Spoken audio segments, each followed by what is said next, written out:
Good morning students. आज का जो हमारा टॉपिक है वो है पार्टनरशिप। हम आज पार्टनरशिप के बारे में डिस्कस करेंगे।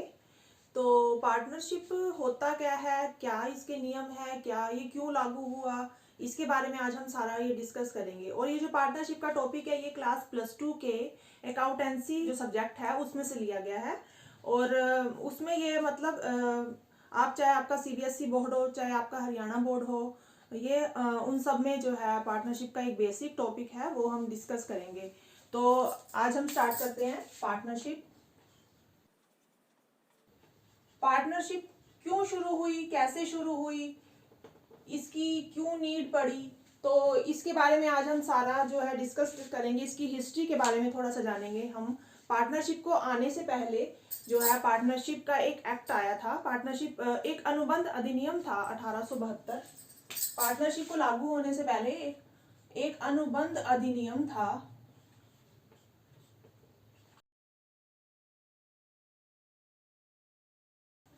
अनुबंध अधिनियम 1872। अनुबंध को बोलते हैं कॉन्ट्रैक्ट एक्ट। पार्टनरशिप के जो है स्टार्ट होने से पहले एक कॉन्ट्रैक्ट एक्ट आया था 1872। ठीक है, तो इसमें हम ये कॉन्ट्रैक्ट एक्ट के इसका मतलब है कि हमें जब भी कोई कंपनी को स्टार्ट करना पड़ता था, कोई भी हमें मतलब जो है कंपनी की शुरुआत करनी पड़ती थी, तो हमें कॉन्ट्रैक्ट एक्ट जो है पहले हमें इसके नियम और जो इसके रूल्स रेगुलेशंस थे उनको फॉलो करना पड़ता था। ठीक है, तो ये पार्टनरशिप की मतलब एक अकेला ही जो पर्सन था वो पार्टनरशिप को वो एक इस एक्ट के अकॉर्डिंग जो है अगर उसको कंपनी चलानी होती थी तो वो एक इस एक्ट के अकॉर्डिंग जो है सारे कार्य करता था। ठीक है, और ये शुरू हुआ 1872 में। कब शुरू हुआ? 1872। और ये जो अनुबंध अधिनियम था ये मैं सब अंडरलाइन कर रही हूँ, ये आपने जो है अपनी नोटबुक में नोट कर लेना। ठीक है, ये बहुत इंपॉर्टेंट है। अगर कोई जैसे एमसीक्यू हो या कोई भी एग्जाम हो उसमें पूछ सकते हैं कि कॉन्ट्रैक्ट एक्ट या अनुबंध अधिनियम कब लागू हुआ था। तो इसका जो है इसका जो सन है वो 1872 है, ये लर्न करना आप प्लीज। ठीक है, फिर उसके बाद जो है हमारी जो सरकार है उसने जो मतलब सोचा कि हमें एक अपना पार्टनरशिप का एक एक्ट बनाना चाहिए, एक अधिनियम बनाना चाहिए। तो इसके बेस पे एक साझेदारी का अधिनियम लागू हुआ था।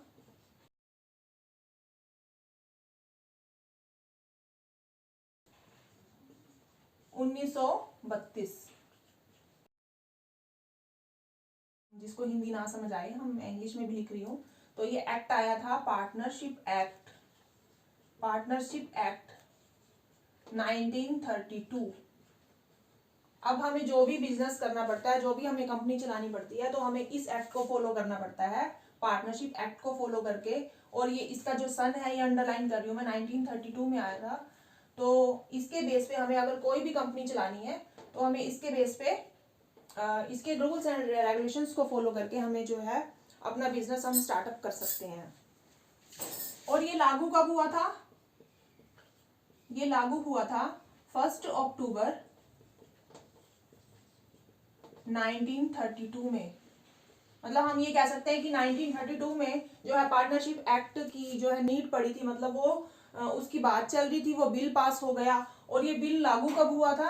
1 अक्टूबर 1932 में। ये आप सभी जो है ये डेट जो है अच्छे से लर्न कर लेना। ओके, चलिए अब हम पार्टनरशिप का जो है मीनिंग जान लेते हैं। पार्टनरशिप होता क्या है? पार्टनरशिप का मीनिंग जानने से पहले हमें ये पता होना चाहिए कि पार्टनर होता क्या है। पार्टनरशिप की जरूरत क्यों पड़ी और ये होता क्या है? पार्टनरशिप मतलब जब दो या दो से अधिक लोग जो है मिलकर व्यापार करें, बिजनेस करें, तो उसको बोलते हैं पार्टनरशिप। ठीक है, जब दो या दो से अधिक लोग जो है मिलकर व्यापार करें, ठीक है, तो वो होता है पार्टनर। जैसे मान लीजिए ए और बी हैं, ये दोनों मिलकर पार्टनर, पहले ए पार्टनर था, अब बी इसका पार्टनर बन गया, तो ये दोनों जो है मिलकर कंपनी चला रहे हैं। ठीक है, पार्टनर कितने भी हो सकते हैं? C D. ठीक है, तो दो मिनिमम टू पार्टनर जो है मिलकर कंपनी चलाते हैं, कोई व्यवसाय चलाते हैं, तो उसको बोलते हैं हम पार्टनरशिप। ठीक है, तो अब इसके मीनिंग की बात चल रही थी। पार्टनरशिप में दो या दो से अधिक लोग मिलकर जो है कारोबार कर सकते हैं, कोई भी बिजनेस कर सकते हैं। ठीक है, और अपनी लाभ और हानि को बांट सकते हैं, लाभ और हानि को बांट सकते हैं।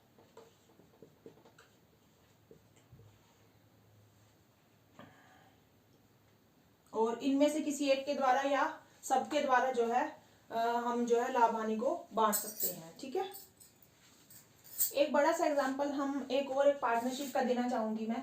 जैसे हीरो होंडा कंपनी है, हीरो होंडा आप सभी ने सुना होगा। ये हीरो होंडा जो कंपनी थी वो पहले ये दोनों हीरो और होंडा ये दोनों मिलकर पार्टनर थे। ये दोनों मतलब जो है एक साथ चलाते थे ये कंपनी हीरो होंडा। तो ये हीरो होंडा की जो बाइक थी ये पहले मतलब अभी कुछ टाइम पहले जो थी ये इकट्ठी आती थी। आपने देखा होगा इसका जो ब्रांड नेम था हीरो होंडा था, पहले इकट्ठा लिखा आता था। तो ये दोनों मतलब इकट्ठा था, इसका मतलब ये दोनों पार्टनर थे।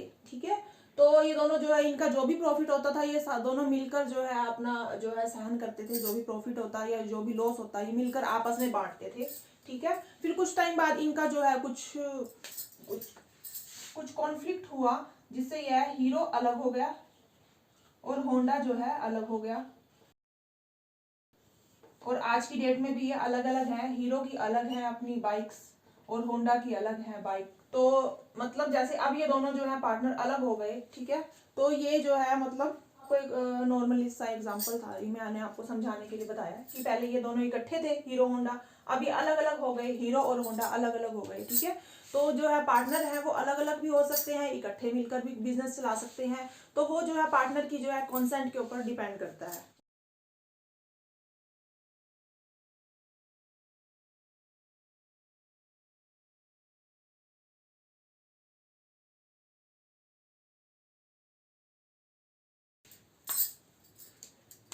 अभी हमने जो है पार्टनरशिप का मीनिंग जाना था, अब हम पार्टनरशिप के साझेदार की विशेषताओं के बारे में बात करेंगे। इसकी विशेषताएं, इसकी कैरेक्टरिस्टिक्स क्या है, इसमें क्या क्या गुण है, इसके बारे में ये सब हम आज डिस्कस करेंगे। विशेषताएं और पार्टनरशिप की कैरेक्टरिस्टिक्स, पार्टनरशिप की कैरेक्टरिस्टिक्स के बारे में हम बात करेंगे।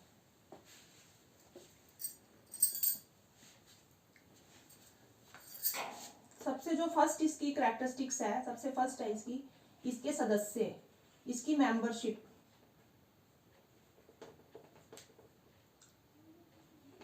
मेंबरशिप कितनी होनी चाहिए? मिनिमम 2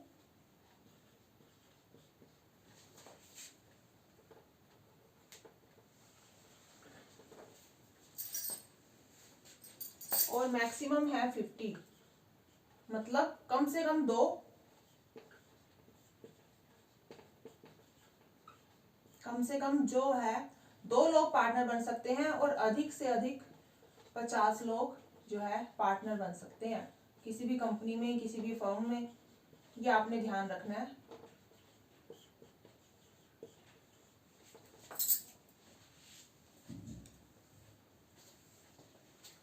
नेक्स्ट जो इसकी कैरेक्टरिस्टिक्स है वो है अनुबंध समझौता।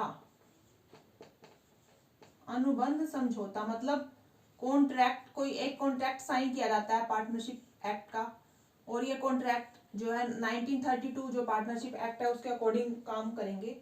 ठीक है, और ये कॉन्ट्रैक्ट जो है लिखित भी हो सकता है और मौखिक भी हो सकता है। मतलब लिखित भी हो सकता है और मौखिक भी हो, मतलब वर्बल भी हो सकता है और रिटर्न भी हो सकता है। ठीक है, ये पार्टनर्स की जो है आपस में जो है सहमति के ऊपर डिपेंड करता है कि अगर वो 2 लोग जो है पार्टनर बन रहे हैं वो उनको जो है लिखित में वो डॉक्यूमेंट तैयार करके जो है अपनी पार्टनरशिप को संभालना है, या वो वर्बली भी अगर वो अच्छे फ्रेंड्स हैं या वो फैमिलीज में है तो वो मौखिक भी अगर वो चाहते हैं तो वो जो है एक कॉन्ट्रैक्ट के अकॉर्डिंग जो है कार्य कर सकते हैं। नेक्स्ट है लाभों का विभाजन, प्रॉफिट डिस्ट्रीब्यूशन। प्रॉफिट का डिस्ट्रीब्यूशन जो है इसका एक नेक्स्ट कैरेक्टरिस्टिक्स है इसकी, समझौते के अनुसार हो सकता है। मतलब जो भी किसी भी समझौते के अनुसार हो सकता है, दोनों आपस में जो भी समझौता करेंगे उसके अकॉर्डिंग होगा।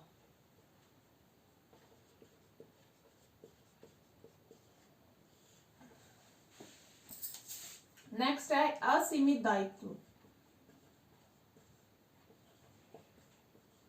असीमित दायित्व, ये आप सभी पॉइंट साथ साथ नोट कर लें ताकि जो है आप जब रिवाइज करें तो आपको कोई परेशानी ना हो। असीमित दायित्व, नेक्स्ट पॉइंट आपका असीमित दायित्व के बारे में हम ये कह सकते हैं, जैसे मान लीजिए हमारी जो इसकी जो मेन जो रेशो है हमारी, मतलब एसेट्स जो है हमारी लायबिलिटी से हमेशा ज्यादा होनी चाहिए। ठीक है, असेट्स हमारी लायबिलिटी से ज्यादा होनी चाहिए, मतलब इसको हम कह सकते हैं in the sense easy way में कि जब हमारी असेट्स है वो हमारी लायबिलिटी से ज्यादा कैसे होंगी, हमारी संपत्तियां, हमारी सारी पूंजी जो है, हमारी जो हमने लायबिलिटी मतलब जो भी हमें देना है, जो हमारे देनदार हैं, ठीक है, जो भी हमने मतलब हमारे हमने लोन पेमेंट करनी है या हमें हमारी कोई भी इन्वेस्टमेंट है वो हमने जो बाहर पेमेंट करनी है तो वो हमारी असेट से कम होनी चाहिए, हमेशा हमारी लायबिलिटीज जो है कम होनी चाहिए। ठीक है, तो इसका जो है ये कम कैसे होंगी, अगर मान लो हमारे जो दो पार्टनर हैं, जो ए और बी दो पार्टनर हैं, तो अगर उनकी मतलब असेट्स जो है अगर असेट्स उनकी बाय चांस जो है कम रह जाएं लायबिलिटी से, तो वो जो अपनी जो पर्सनल उनकी प्रॉपर्टी होगी या इन्वेस्टमेंट होगी तो वो उसको भी सेल आउट करके जो अपनी पहले लायबिलिटीज की पेमेंट करेंगे, फिर वो जो है बिजनेस में रन कर सकते हैं। ठीक है, तो असीमित दायित्व का ये मतलब कि लायबिलिटीज है वो अनलिमिटेड रहनी चाहिए, मतलब जो है सबसे पहले हमारे जो फर्स्ट प्रेफरेंस होगी कि हमारी लायबिलिटीज जो है कम, मतलब हमें पेमेंट करनी है, हमने कोई भी जो बैलेंस या कोई ड्यूज नहीं छोड़ने। ठीक है, तो इस चीज का आप ध्यान रखना। नेक्स्ट है हमारा पारस्परिक अभिकरण, मतलब एक ये म्यूचुअल जो है म्यूचुअल अंडरस्टैंडिंग होनी चाहिए पार्टनर्स के बीच में, पारस्परिक मतलब म्यूचुअल अंडरस्टैंडिंग होनी चाहिए दोनों पार्टनर के बीच में। ठीक है, तो ही जो है पार्टनरशिप अच्छे से जो रन कर पाते हैं। ओके, नेक्स्ट है हमारा पार्टनरशिप एक्ट 1932। पार्टनरशिप एक्ट 1932 इसके अकॉर्डिंग, इसके जो रूल्स और नियम्स होंगे जो सारे, उसके अकॉर्डिंग हमने जो है पार्टनरशिप में कार्य करने हैं। ठीक है, और नेक्स्ट है हमारा जो लास्ट है ये कैरेक्टरिस्टिक्स, व्यवसाय का होना। जो पार्टनरशिप में कॉन्टिन्यूटी का होना बहुत जरूरी है, व्यवसाय का होना बहुत जरूरी है। अगर व्यवसाय नहीं होगा तो दो पार्टनर जो है साझेदार कैसे बनेंगे, दो या दो से अधिक पार्टनर्स जो है कैसे बनेंगे। ठीक है, उस चीज का भी आपने ध्यान रखना है। मैं रिपीट कर रही हूँ पार्टनरशिप के कैरेक्टरिस्टिक्स को, एक बार जरूर ध्यान से समझे। आप चाहें तो इसका स्क्रीनशॉट भी ले सकते हैं स्क्रीन का। तो चलिए हम बात करते हैं। फर्स्ट जो है इसकी कैरेक्टरिस्टिक्स है उसकी है सदस्य, मतलब मेंबरशिप। Minimum 2 maximum 50। ठीक है, मिनिमम दो पार्टनर बन सकते हैं, मैक्सिमम 50 बन सकते हैं। ठीक है, अनुबंध अधिनियम, एक कॉन्ट्रैक्ट जो है साइन किया जाता है, एक कॉन्ट्रैक्ट होता है, इसमें कॉन्ट्रैक्ट लिखित भी हो सकता है और मौखिक भी हो सकता है। ठीक है, ये रिटन भी हो सकता है और ओरल भी हो सकता है। ठीक है, ये पार्टनर के कॉन्सेंट के ऊपर डिपेंड करेगा। नेक्स्ट है लाभों का विभाजन। लाभों का विभाजन एक समझौते के अनुसार होगा। प्रॉफिट का डिस्ट्रीब्यूशन उन दोनों के बीच में, दो पार्टनर है ए बी।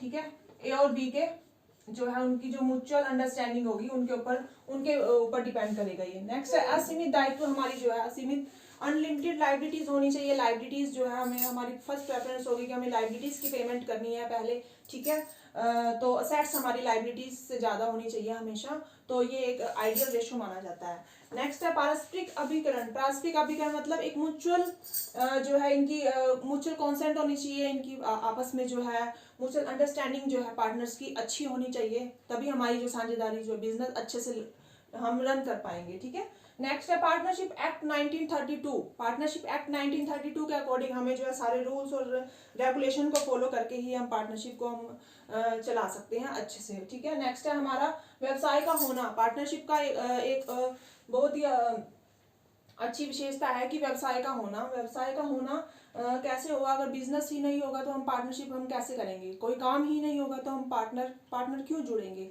तो इस चीज का भी आपने ध्यान रखना है कि पार्टनर व्यवसाय का होना बहुत जरूरी है।